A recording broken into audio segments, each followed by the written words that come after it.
Consider this GATE 2017 question on referential integrity. Okay, तो क्या कह रहा है?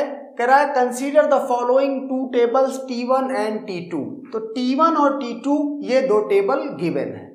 ओके, इस सवाल में यहां पे ये कहा गया है कि T1 की प्राइमरी की P है और जो इसका दूसरा एट्रीब्यूट Q है वो क्या कर रहा है? रेफर कर रहा है T2 टेबल की प्राइमरी की को, R को। इसका मतलब Q ये फॉरेन की है। सिमिलरली यहां पर बोला गया है in table T2 R is the primary key and S is the foreign key referencing primary key of T1। Okay, अब एक और इंपॉर्टेंट बात है यहां पर, क्या? विद ऑन, अगर T1 टेबल की बात करें तो with on delete cascade and on update cascade. मतलब अगर डिलीशन होगा तो वो भी कास्केड होगा उसमें, और अपडेशन होगा तो वो भी कास्केड होगा। जबकि यहां T2 टेबल में क्या बोल रखा है? With on delete set null. अगर इस टेबल से, T2 टेबल से कुछ भी डिलीट होता है तो सेट नल का यहां पर वो आएगा। एंड ऑन अपडेट ये अभी भी कास्केड है। ओके, तो अब मैंने यहां पर लिख दिया है याद रहने के लिए कि इस टेबल में से अगर डिलीट डी मतलब डिलीट तो सेट नल, और यू लिखा हुआ है अगर अपडेट तो कास्केड, और इसमें डी मींस डिलीशन कास्केड और अपडेट कास्केड। ये याद रखना बहुत जरूरी है, नहीं तो फिर सॉल्व करते समय कंफ्यूज करेगा। अब क्वेश्चन पढ़ते हैं। In order to delete record 3,8 from table T1, तो T1 टेबल ये है, 3,8 टपल कौन सा है? ये टपल है। Okay, the number of additional records that need to be deleted from table T1 is, okay, fill in the blank kind of question है।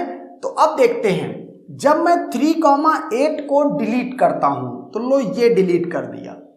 Okay, तो अब यहां पर देखने वाली बात यह है कि Q भी रेफर कर रहा है R को। ओके, मतलब Q यहां जो वैल्यू Q में आई हुई है वो वैल्यू आई हुई है R से। ओके, और एक साथ में बात और है कि जो मींस जो S में वैल्यू आई हुई है फॉरेन की फील्ड में, वो वैल्यू आई हुई है P से, P का सबसेट है वो, और ये Q वाली में जो वैल्यू है ये R का सबसेट है। ओके, तो अब यहां पर देखने वाली बात यह है कि जब 3,8 को आप डिलीट कर रहे हो तो 8 क्या है? अगर T1 T2 दोनों टेबल को देखो, T1 T2 के रेफरेंस में देखो वैल्यू 8 को, तो 8 है चाइल्ड टेबल का वैल्यू। तो आपको पता है डिलीशन में जब चाइल्ड टेबल से उसका वैल्यू अगर कोई डिलीट करते हैं तो कोई फर्क नहीं पड़ता है। ओके, मतलब चाइल्ड टेबल में जैसे 8 आप डिलीट कर रहे हो तो यहां 8 अगर होगा तभी इंसर्ट हुआ रहा होगा। तो अब अगर मैं 3,8 को डिलीट भी कर दूं तो कोई फर्क नहीं पड़ता है। लेकिन जो ये 3 है, मतलब ये प्राइमरी की ये मींस पूरी वैल्यूज हैं, ये कहीं यूज हो रही, इनको कोई रेफर कर रहा है, एस रेफर कर रहा है। इसका मतलब 8 के डिलीट होने से कोई प्रॉब्लम नहीं है, लेकिन 3 के डिलीट होने से प्रॉब्लम है। क्यों? क्योंकि 3 को रेफर कर रहा है टेबल T2 की ये S फॉरेन की फील्ड। ओके, तो अब ये देखेंगे कि 3 कहां पर किस रेफर किया है कि तो किस तरह से किया। तो आप सीधे जाओ S की इस कॉलम में और ये देखो कि 3 कहां कहां प्रेजेंट है। तो 3 ये सिर्फ एक जगह पर 3 प्रेजेंट है। ओके, और पूरी कॉलम में कहीं नहीं है।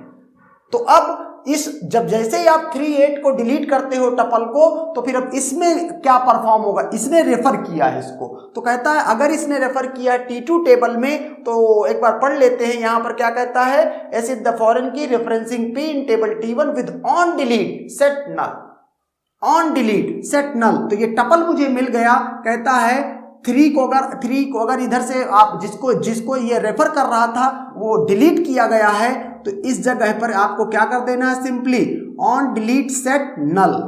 ऑन डिलीट अगर यहां लिखा होता कास्केड तो फिर पूरा का पूरा ये टपल डिलीट हो जाता, और 8 को जो भी इसमें से रेफर कर रहा होता फिर जाके वो टपल डिलीट होता। लेकिन यहां कह रहा ऑन डिलीट सेट नल, तो ये टपल नहीं डिलीट होगा, सिर्फ इस जगह वैल्यू चेंज हो जाएगी, नल कर दी जाएगी और इसके बाद आगे कुछ भी एक्शन परफॉर्म नहीं होगा। That's it.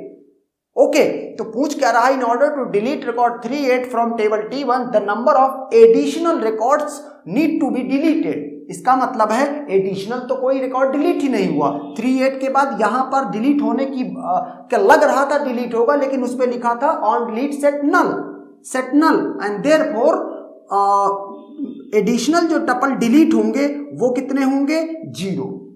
Okay, that is no tuple